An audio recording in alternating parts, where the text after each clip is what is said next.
My name is Ozymandias, King of Kings. Look on my works, ye mighty in despair. Nothing beside remains around the decay of the colossal wreck, boundless and bare. The lone and level sands stretch far away. That's from the poem of P.B. Shelley, Ozymandias. 7 wonders of the ancient world: Hanging Gardens of Babylon, the Mausoleum of Halicarnassus, the Temple of Artemis at Ephesus, the Colossus of Pharos, the statue of Zeus at Olympia, the Lighthouse of Alexandria, and the Great Pyramids of Giza are gone and destroyed. Some by war, one by fire, and the rest toppled by the earth itself. All but one, that is, the Great Pyramid of Giza. The Great Pyramid of Giza was also known as the Pyramid of Khufu. It was the largest and most famous of the pyramids on the Giza Plateau located outside of Cairo, Egypt, and it was built over 4,500 years ago as a way to protect the mummified body of its pharaoh Khufu of Egypt's 4th dynasty. How could a king rule his people without a throne, offerings, or servants? Well, to provide these things to prevent catastrophe in the afterlife, the tombs were built. Conveniently located on the west bank of the Nile River, the villages received materials for construction via barges. Most historians believe that most of the construction was done during the yearly flooding of the Nile, when farmland was underwater and laborers could be conscripted from the population.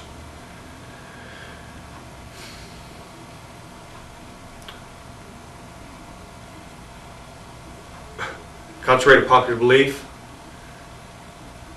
builders of the pyramids were not slaves. They were members of the Egyptian society obligated by a system, much like the draft of our time. Now that you know the history, let me give you a brief description of the size and what it took to build this pyramid. This is not the scale, of course.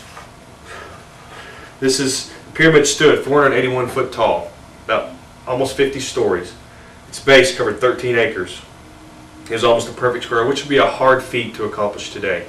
It faced true north, most likely for the stars in the heavens of the 25th century BC. Now that I've briefly described the size of this, it is estimated there were 2.3 million blocks of stone to build this pyramid of limestone and granite, with an average weight of 2.5 tons, about the size of a small car, with the weight ranging from 2 to 70 tons, about the size of an airliner. Weighs about 100 tons, so you can probably grasp the size of that. Now that I've briefly described to you the size of the pyramid, let me take you inside and show you the passageways. As you enter the pyramid, you see a long, dark, narrow passageway that slopes downward about the size of a football field to an uncut or to a unfinished subterranean chamber that is cut into the bedrock about 60 feet under the foundation of the pyramid.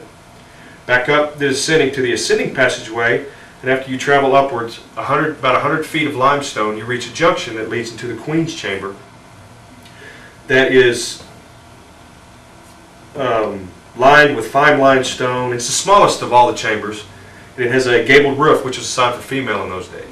Back out to the junction, we reach a hallway-like structure that is long and narrow and about 30 foot high, with a step-like ceiling that leads us up to the King's Chamber, which is the last and most important chamber of all.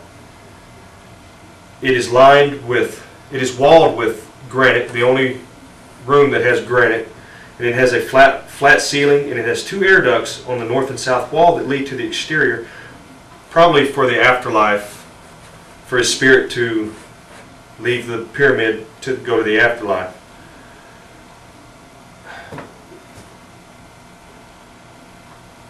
Back inside the chamber, there is a small granite coffer that was supposed to hold the mummified body of Khufu, but there's no evidence that there ever was any bodies ever found in the pyramid.